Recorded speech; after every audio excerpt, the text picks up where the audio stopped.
हाँ गाइज, तो आप लोग बने रहिए। आज हम आपको बता दें कि मॉडल पेपर का जो बिहार बोर्ड ने जारी किया वो बाज़ार में आ गया है, लेकिन डोंट वरी, आप लोग को हम फ्री में प्रोवाइड करवाएंगे।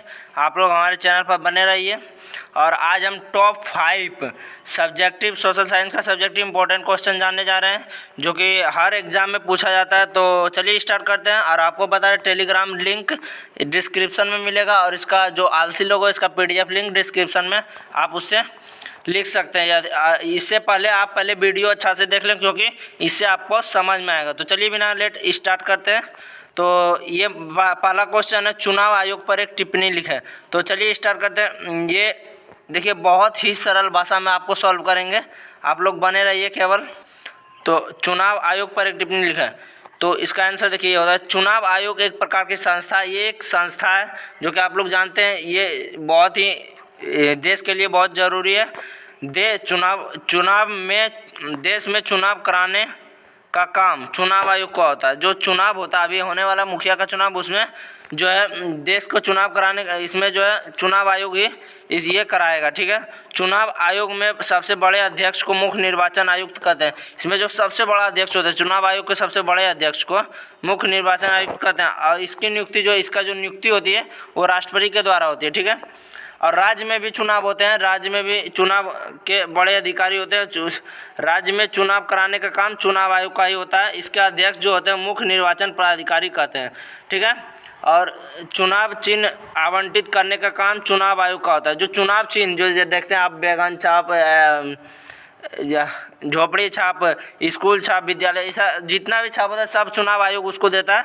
तो उम्मीद करता हूँ ये प्रश्न आपको समझ में आ गए होंगे। नेक्स्ट क्वेश्चन देखते हैं, आधारभूत संरचना से आप क्या समझते हैं। तो पहले बता दें कि ये बहुत ही इंपॉर्टेंट क्वेश्चन है, हर एग्जाम में ये मतलब हर बार ये पूछा जाता है। तो बने रहिए, इसको समझाएंगे। जिस प्रकार एक मजबूत भवन के निर्माण में आधार की आवश्यकता होती है, एक बड़ा मंजिला जो कि बहुत विशाल होता है, उसका निर्माण में जो आधार, उसका आधार यदि नहीं रहेगा तो मंजिला गिर जाएगा और महल गिर जा सकता है। लेकिन आधार यदि मजबूत रहेगा तो वो मंजिल नहीं गिरेगा, वो जो भवन नहीं गिरेगा। इसलिए आधार उसका होना बहुत आवश्यक है। उसी प्रकार किसी भी देश के समृद्ध चातुर्थिक विकास के लिए आधारभूत संरचना का होना बहुत ही आवश्यक है। ठीक है।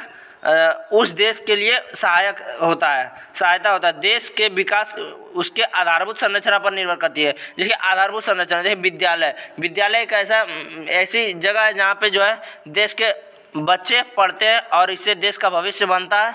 और विद्यालय हो गया, बिजली, देखिए बिजली यदि नहीं रहेगा तो कल कारखानों में जो बिजली से चलते हैं उपकरण वो बंद हो जाएंगे, जिससे देश का जो विकास रुक सकता है।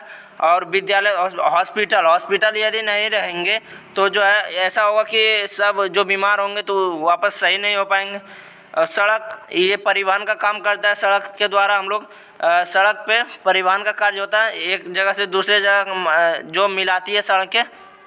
तो इससे जो है आपको उद्योग धंधों में सहायता होता है। यदि ये नहीं रहेगा तो इससे भी देश पीछे हो सकता है। इसलिए ये सभी बहुत ही इंपॉर्टेंट है, जो कि देश के विकास के लिए ये आधारभूत संरचना के रूप में कार्य करता है। उम्मीद करता हूँ ये समझ में आ गए होंगे। नेक्स्ट क्वेश्चन है मेरा, बाड़ाबंदी अधिनियम क्या है। तो बने रहिए, ये बहुत ही इंपॉर्टेंट क्वेश्चन आपको बताते हैं। बाड़ाबंदी अधिनियम इंग्लैंड में शुरू हुआ था। ठीक है। ये जो है इंग्लैंड में 18वीं शताब्दी में शुरू हुआ था। इस अधिनियम के द्वारा कानून बनाया गया था कि जिस किसान पर, जो मतलब पहले किसान था, ये तो इतिहास का क्वेश्चन है, ये पहले किसान था, द्वारा कानून बनाया गया था कि जिस किसान के पास कम भूमि हो, यानी मैक्सिमम बहुत कम भूमि रहता है, उससे जो है वह ज़मीन ले लिया जाता था, वह उसकी ज़मीन ले लिया जाता था ज़बरदस्ती। पहले तो गुलामी का दास्ता था, इसलिए उसे ले लिया था। जो बड़े घराने के मालिक होते थे, जो मतलब उस सोसाइटी को चलाते थे, उसे ले लिया था। उसी स्थान पर फॉर्म स्थापित किया जाता, उसका फॉर्म, उस जगह पर फॉर्म स्थापित करते थे। इस प्रकार बाड़ाबंदी अधिनियम हो गया से छोटे किसान भूमिहीन बन गए और बेरोजगारी बढ़ गई। इससे हालांकि ये बाड़ाबंदी अधिनियम जो है अधिक दिन तक नहीं रहा था, बहुत कम टाइम तक रहा, क्योंकि वहाँ किसानों ने आंदोलन कर दिया। औद्योगिक क्रांति क्या है, ये आप सुधार लीजिए थोड़ा। औद्योगिक क्रांति क्या है। औद्योगिक क्रांति का अर्थ होता है औद्योगिक क्षेत्र में भारी आमूलचूल परिवर्तन, मतलब गजब का परिवर्तन जो है, बहुत भारी परिवर्तन होता है। उत्पादन प्रणाली में भारी बदलाव, जो उत्पादन होता था पहले कम, इसमें भारी बदलाव हो गया, ठीक है, होता है। 18वीं शताब्दी के पूर्व में सभी काम हाथ से होता थे। 18वीं शताब्दी के पूर्व पहले काम सूत काटने की मशीन के लिए चरखा यूज करते थे, और बहुत से काम होते, जैसे सड़क में गिट्टी जो फूटता था वो तो हाथ से फोड़ते थे, और जो पीच लगता था वो भी हाथ से, मतलब चूल्हे से बरकाते थे। लेकिन 18वीं शताब्दी के बाद जिससे उत्पादन कम होता है, जैसे हाथ से काम होगा तो डेफिनेटली उत्पादन कम होगा, समय भी ज़्यादा लगेगा, घंटों का काम दिनों में होते थे। 18वीं शताब्दी जो है घंटों का काम जो है दिनों में होते थे। और 18वीं शताब्दी के बाद जब कल कारखानों का विकास हुआ, जब मशीनीकरण बढ़ा, नए नए उपकरणों की खोज हुई, यही परिवर्तन हुआ, औद्योगिक क्षेत्र में काफ़ी बदलाव हुआ। तो जो काम हाथ से हुआ करते थे, जो काम हाथ से होते थे वह काम मशीन से होने लगा, क्योंकि मशीन का विकास हुआ। इससे हुआ कि मशीन विकास हुआ तो जो मशीन से हुआ काम होने लगा, और इससे देश में विकास हुआ। साइड इफ़ेक्ट का कोई लैंग्वेज इसमें होगा नहीं, आप लोग दैनिक जीवन में जो यूज़ करते हो। कल कारखानों का विकास हुआ है उस टाइम 18वीं शताब्दी के बाद, और जो काम हाथ से हुआ करते थे मशीन से होने लगे। वह हाथ का स्थान मशीन ले लिया, हाथ का जो स्थान था मशीन ले लिया, क्योंकि वह और मशीन से आसानी से काम जो है, घंटों का काम जो होता है वो तो मिनटों में होता था, जो दिन में होता था वो घंटों में होने लगा। और उद्योगों धंधों में जो भारी विकास हुआ, यही औद्योगिक क्रांति कहलाया। टाइपिंग मिस्टेक है, औद्योगिक क्रांति कहलाया, ठीक है, यही जो है औद्योगिक क्रांति का है, क्योंकि उद्योग धंधों में, इसका औद्योगिक क्रांति का अर्थ ही होता है उद्योग धंधों में भारी बदलाव, उद्योग धंधों में भारी बदलाव। उम्मीद करता हूँ ये क्वेश्चन समझ में आ गया। नेक्स्ट क्वेश्चन है मेरा, स्लम क्या है? स्लम आपको बता दें गंदी बस्ती का नाम है, जो अब इसको जानते हैं, आप लोग बने रहिए।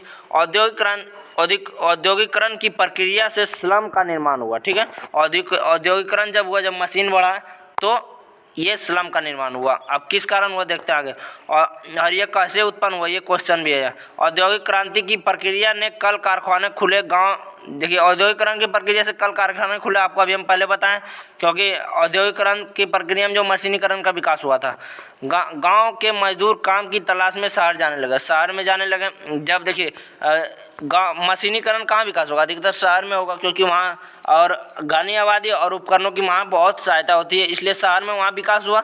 तो गांव के मजदूर जो है वो बेरोजगार हो गए, वो काम की तलाश में शहर जाने लगे। शहर की आबादी घनी थी, वहाँ शहर में तो ऑलरेडी आबादी तो हमेशा घनी होगी, शहर की आबादी घनी थी, जिससे गांव के मजदूर वहाँ आवास नहीं मिला। गांव से जो मजदूर गए उसको वहाँ आवास मिलना मुश्किल होगा। आखिर मजदूर के पास कितना प्रॉफिट होगा, कितना आमदनी होगा, जो कि वह जो है मतलब अच्छे से वहाँ अच्छा कोई मकान पे डेरा लेकर रह सके। मजदूर तो मजदूर है, आखिर वो जो है उसको वहाँ आवास मिलना मुश्किल हो गया। मजदूर लोग कारखानों के बगल में ही छोटे घर बनाकर रहने लगे। तो कारखानों के बगल में नाली कीचड़ के जो वहीं छोटे से घर बना के कूड़ा करकट के बगल में घर बना के रहने लगा। उसके घर जो अस्वास्थ्यकर थे, डेफिनेट है आसपास गंदगी है तो वो घर अस्वास्थ्यकर और गंदे थे। बगल में ही भैंस के तबेले और दुर्गंध आती थी। तो यही गंदी बस्ती ही स्लम कहलाया। तो जो औद्योगिक क्रांति जो हुआ था उससे जो गांव के मजदूर जो वहाँ गए और उसके जो है नली कूड़ा करकट के बगल में जो घर बनाया, उस घर गंदी बस्ती को ही स्लम कहते हैं। उम्मीद करता हूँ ये समझ में आ गए होंगे। तो आप पहले इसको अच्छे से समझ लिए होंगे। अगर आपको कोई क्वेश्चन में डाउट है तो आप टेलीग्राम चैनल पे कमेंट करके पूछ सकते हैं। कोई भी क्वेश्चन आपको वहाँ आंसर फास्ट में मिलेगा। Thanks for watching all of you. Like कर दीजिए। और मॉडल पेपर कल से मॉडल पेपर का वीडियो अपलोड होगा और PDF भी मिलेगा। तो आप लोग इस चैनल को सब्सक्राइब करके नोटिफिकेशन ऑन कर लीजिए ताकि आपको प्रत्येक वीडियो मिले। Thanks for watching all of you.